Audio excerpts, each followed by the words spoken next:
Hello everyone, आप सब कैसे हैं। मैं उम्मीद करता हूं कि बहुत अच्छे होंगे और अपनी पढ़ाई को बहुत अच्छे से कर रहे होंगे। मैं आकाश कुमार बड़ाना आईसीटी वर्चुअल क्लासरूम में आपका बहुत बहुत स्वागत करता हूं मेरे प्यारे बच्चों।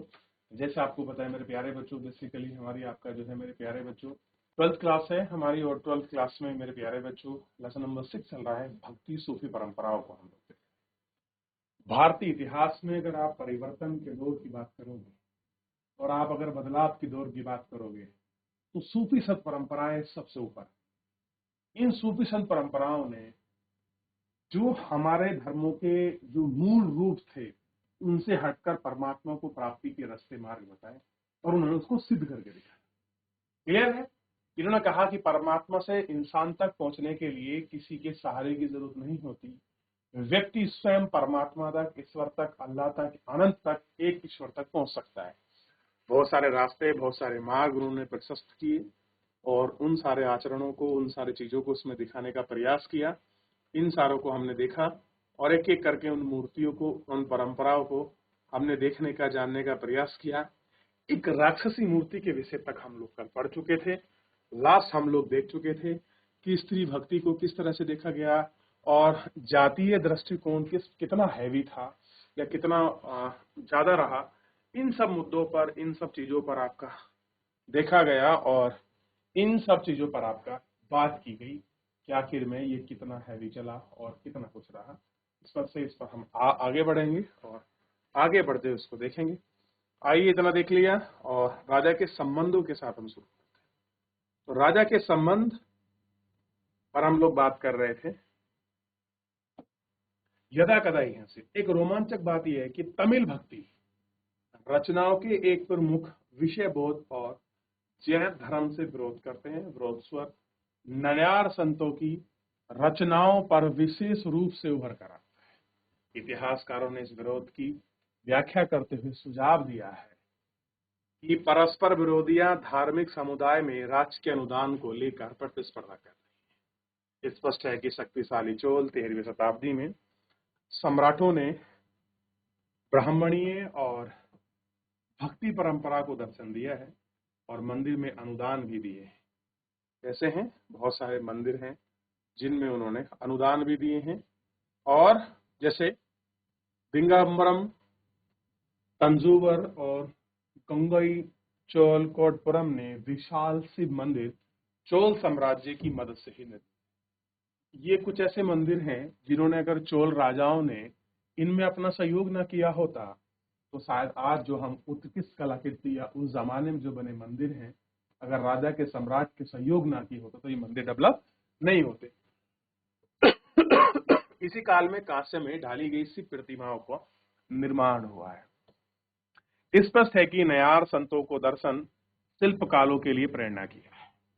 नयनार और अरबा संत बेताल कृषकों द्वारा सम्मानित होते हैं, इसलिए आश्चर्यजनक शासकों ने भी उन शासन से संबंधित प्रयास किया है।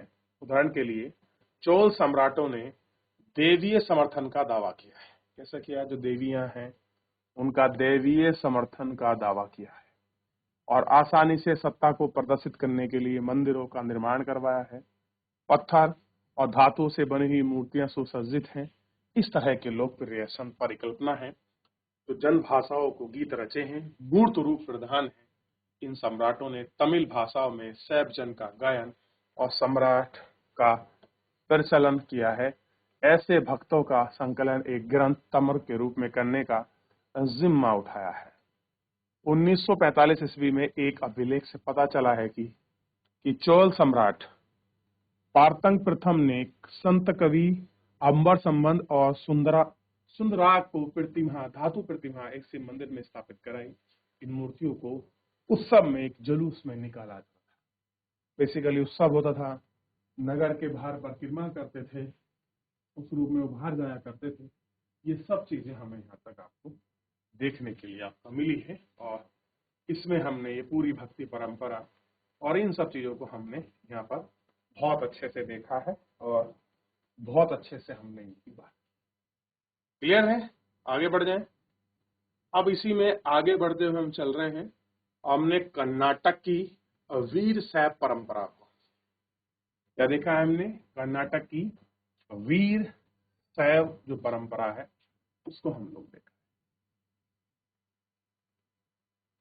12वीं शताब्दी में कर्नाटक की एक नवीन आंदोलन का उद्भव, जिसका नेतृत्व वासबन्ना नामक एक ब्राह्मण ने किया है। वासबन्ना कालेचरी नामक मंत्री थे। इनके अनुयायी वीरशैव के यानी कि शिव के वीर और लिंगायत यानी कि लिंग धारण करने वाले थे।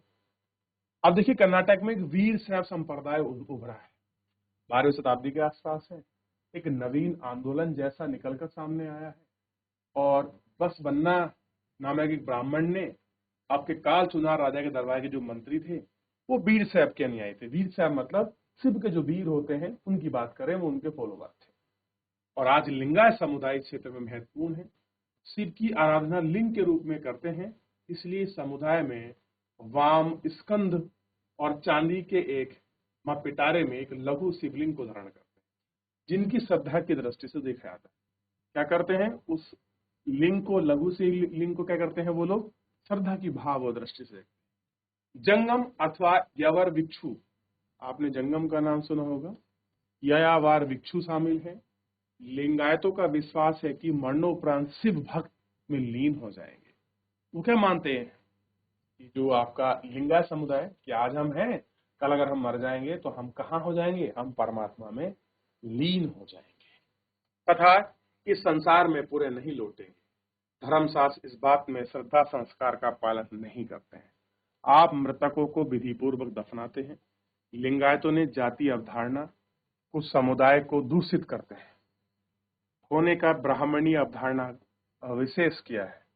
पुनर्जन्म के सिद्धांत पर भी उन्हें प्रश्नवाचक चिन्ह लगाया है और कारणों में ब्राह्मणीय सामाजिक समुदाय में गौण स्थान है। वे लिंगायतों के अनुयायी हो गए हैं, जिनके अनुसार आचरणों को अस्वीकार कर दिया गया है। वयस्क विवाह, विधवा पुनर्विवाह, लिंगायत मान्यता प्रदान, वीरशैव संप्रदाय, उनके वाचन कन्नड़ भाषा के, उनके स्त्री पुरुष में रचे गए आंदोलन भी, ये सब चीजें इसमें शामिल हैं। और इन धारणाओं को हम लोग देखते हैं कैसा है, इन धारणाओं को हम लोग देखते। तो हर लोगों ने किस तरह से अपने शैव संप्रदाय, अपनी धारणा को उन्होंने देखा है, उस पर बात की गई है। आप इसको बहुत अच्छे से देख सकते हैं। क्लियर है, इस तरह की ये सारी चीजें, ताकि आपको क्लियर।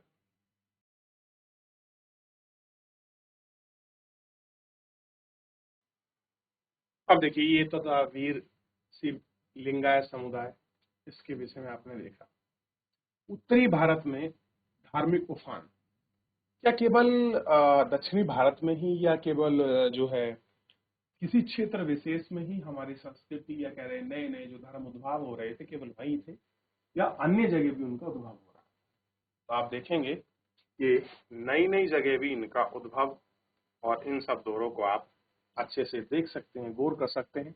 अब क्षेत्र है उत्तरी भारतीय क्षेत्र।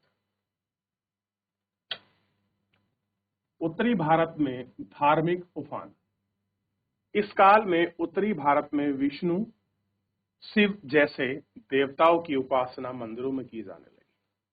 शासकों की सहायता से निर्मित किए जाते थे, किंतु इतिहासकार को अलवार और नयनार संतों की रचना। ठीक, ग्रंथ 4वीं शताब्दी तक उत्तरी भारत से प्राप्त नहीं हुआ, और इसका विभिन्न वजह हो सकती है। कह रहे 14वीं शताब्दी तक उत्तर भारत में कोई ऐसा शिव और नैर का कोई इतना खास प्रचलन नहीं था। उसके बाद ही ये सारी परंपराएं कि कुछ लोग शिव को मानने वाले वो आपके नैनार संत कहलाए, कुछ अलवार जो भगवान विष्णु या विष्णु के जो अवतार रूप उनको ग्रहण करते थे, उनको मानते थे, उन्होंने अपने आप को क्या कहा, अलवार संत कहा। कुछ इतिहासकारों का मत है कि उत्तरी भारत में यह वह काल था जहां राजपूत राजा उद्भव हुए और सभी राज्यों में ब्राह्मण करते थे इसकी प्रभुत्ता को सीधे चुनौती देने का प्रयास किया। इसी समय धार्मिक नेता और रूढ़िवादी ब्राह्मण सोचते थे कि प्रभाव से विस्तार हो, और ऐसे नेताओं के साथ नाथ, जोगी, सिद्ध शामिल थे। तो कुछ नाथ इसमें जुड़े, कुछ जोगी उसमें जुड़े, जो कुछ सिद्ध हैं वो भी इसमें जुड़े। उनमें से बहुत से लोग शिल्पी समुदाय के थे, जिन्होंने जुलाहे शामिल थे, और दस्तकारी उत्पादन विकास में इन्होंने बड़ा महत्व दिया है। और नगरीय क्षेत्र के विस्तार थे और मध्य पश्चिमी एशिया के साथ प्रसार इसमें दस्तकारी की वस्तुओं की मांग बढ़ी है। कैसा है? दस्तकारी है, उसकी जो मांग है बेसिकली वो।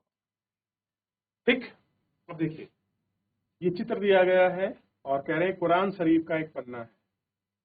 जैसे कुरान शरीफ का एक पृष्ठ है तो ये 8वीं या 9वीं शताब्दी के किसी पांडुलिपि से लिखे। पांडुलिपि का मतलब समझते मैं पहले बता चुका, जिस चीज को हम हाथ से लिखते हैं उसको हम पांडुलिपि कहते हैं। तो ये उस जमाने का पन्ना है, 8वीं से 9वीं शताब्दी के आसपास में लिखा गया है। ठीक, और ये पांडुलिपि का पन्ना।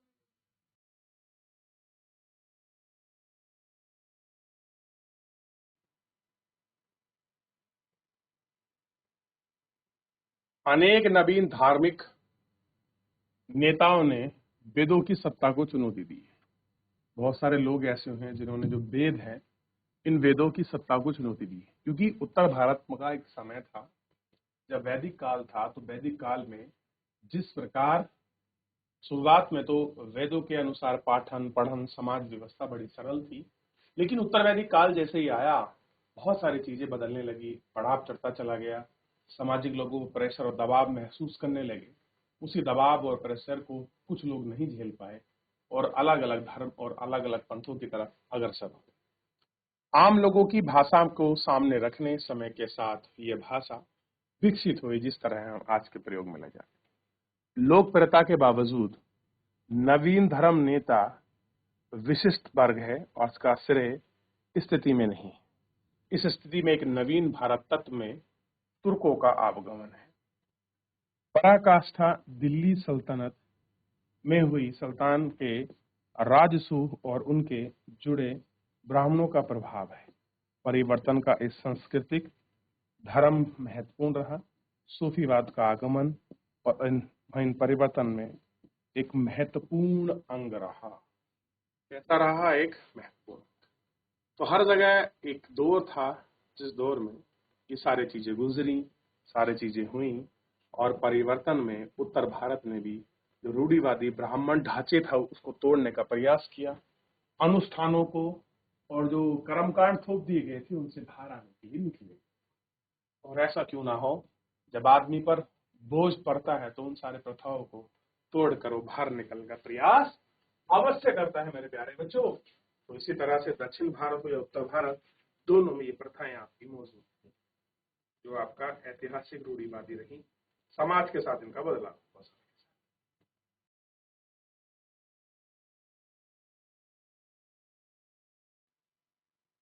देख लिया?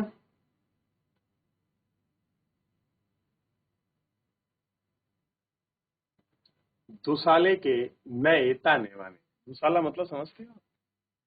दुसाला क्या होता है? एक ओढ़ने जैसा शॉल होता है, उसको आम भाषा में कभी भी दुसाला कहते हैं। जिस तरह उपमहाद्वीप के विभिन्न क्षेत्र एक दूसरे से पृथक नहीं हुए, उसी की भांति समुद्र और पहाड़ के पार के क्षेत्र भी संपर्क शताब्दियों तक बना रहा। कि जो समुद्र के पार लोग हैं, पहाड़ों के जो पार लोग हैं, उनके साथ जो संपर्क है वो शताब्दियों तक बना रहा। तो केवल ऐसा नहीं है कि आज जो आपको संपर्क दिखाई देता है वो कल नहीं था या उससे प्राचीन समय तक नहीं था, वो हमेशा बना रहा। प्रथम शताब्दी ईस्वी में अरब व्यापारी समुद्र के रास्ते पश्चिमी भारत के बंदरगाहों पर पहुंचते थे। अरबों को अगर आना है तो वेस्टर्न जो कोस्ट है, इस वेस्टर्न कोस्ट के जो ये बंबई हो गया आपका, अब केरल कर्नाटक, इन क्षेत्र तक वो लोग पहुंचते थे बेसिकली। इसी समय मध्य एशिया के लोग उत्तर पश्चिमी प्रांतों में आकर बस गए। कहां बसे? उत्तर और पश्चिमी प्रांत। ये हुआ उत्तर और ये हुआ पश्चिमी, इन प्रांत में आकर बसे, यानी कि पंजाब, सिंध, गुजरात और राजस्थान, इस वाला क्षेत्र की बात। 7वीं शताब्दी में इस्लाम के उद्भव के बाद से ही यह क्षेत्र उस संसार का हिस्सा बन गया जिसमें अक्सर इस्लामी विश्व कहा गया, यानी कि मिडल ईस्ट के आसपास का, जैसे पाकिस्तान, तुर्किस्तान, अफगानिस्तान, ये उज्बेकिस्तान, ये क्या बन गया? विश्व इस्लाम बन। शासकों और शताब्दियों के धर्म विश्वास, इन संपर्क को समझने की एक धुरी यह है, धुरी मतलब पहिया, केंद्र बिंदु, कि विशेष शासक वर्ग के धर्म की दृष्टि डाली जाए 771 ईस्वी में मोहम्मद बिन कासिम के नाम एक व्यक्ति आए 711 में, इधर से ही उनका नाम था मोहम्मद बिन कासिम के नाम से एक अरब सेनापति सिंध को विजित कर लिया। सिंध वर्तमान पाकिस्तान का प्रांत है, उसको जीत लिया, पहले भारत में था। बाद में 13वीं शताब्दी में तुर्क और अफगानों ने दिल्ली सल्तनत की नींव रखी। समय के साथ दक्कन और अन्य भागों में सल्तनत की सीमा पर प्रसार हुआ। बहुत से क्षेत्रों में इस्लाम शासकों का धर्म हुआ और 16वीं शताब्दी तक मुगल सल्तनत की स्थापना के साथ बरकरार रहा। 18वीं शताब्दी में क्षेत्रीय उभार उसने कई राज्यों के शासकों ने इस्लाम धर्म को अपनाने लगे। कैसे हैं? बहुत से लोग इस्लाम धर्म को अपनाने लगे। क्लियर है? क्योंकि जब कोई धर्म नहीं होता किसी क्षेत्र में, लोग उसकी अच्छाई को या क्षेत्रीय रूप में उसको एक्सेप्ट कर लेते हैं और एक्सेप्ट करके लोग नए धर्म, नए भावनाओं की तरफ आगे। क्लियर है? जो आप इनको देख सकते हो, शायद यहां भी लोगों ने ऐसा ही। अब एक शब्द आपने बहुत बार सुना होगा, उलेमा। उलेमा, अलीमा का बहुवचन है उलेमा। इस्लाम धर्म का ज्ञाते को जो ज्ञाता होता है, जो इस्लाम धर्म को जानता है, उसको कहते हैं उलेमा। ठीक, तो एक शब्द है अलेमा, अलेमा का बहुवचन है उलेमा। अलेमा का बहुवचन क्या है? उलेमा। और इस परिपाटी के संरक्षक होने के नाते वे धार्मिक कानून और अध्यापन के संबंधी जिम्मेदार थे। उनको धर्म कानून और उनको पढ़ाने का रिस्पॉन्सिबिलिटी दी गई थी, जो उलेमा थे। क्लियर है कि भाई आपकी जिम्मेदारी है कि आप धर्म को पढ़ाएंगे, बताएंगे सही गलत को, कानून को पढ़ाएंगे और आप टीचिंग करेंगे। ये जिम्मेदारी थी वो उलेमा इनकी थी। जो उलेमा है ये उनका एक जिम्मेदारी थी। क्लियर है? अब ऐसे अगर आप पीछे बढ़ेंगे तो यह सब अनुष्ठान और यथ संसार बस पन्ना द्वारा रचित एक वचन है। जब वे एक पत्थर से बने सांप को देखते हैं, किसके है? पत्थर से बना सांप है। अगर वो उसको देख रहे हैं, किससे? पत्थर से बने सांप। तो जब वे एक पत्थर से बने सांप को देखते हैं तो उस पर दूध चढ़ाते हैं। यदि असली सांप आ जाए तो सब उसको कहते हैं मारो मारो। बात तो सही है। अगर नकली आए तो सब लोग दूध चढ़ा रहे हैं, असली आए तो कहते हैं सब उसको मारो मारो। देवता उस सेवक को जो भोजन जो परसाने पर खा सकता है उसे कहते हैं चले जाओ चले जाओ। यानी कि अगर रियल में नाग आए तो हम क्या बोलते हैं? बस चले जाओ नहीं तो मार देंगे, मार दो उसको, चले जाओ। लेकिन अगर वो पत्थर के रूप में तो उसकी पूजा कर रहे हैं। किंतु ईश्वर की प्रतिमा में जो नहीं हो सकता है वह व्यंजन परोसते हैं। तो क्या है? वो उनको व्यंजन परोसते। तो बस पन्ना लिखते हैं, काफी अच्छा कुछ है अगर आप इनको पढ़ोगे बस पन्ना को।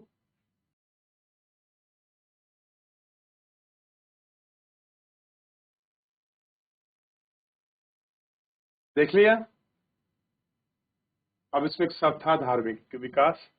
मध्यवर्ती शताब्दियों में दो प्रमुख विकास देखने को आए।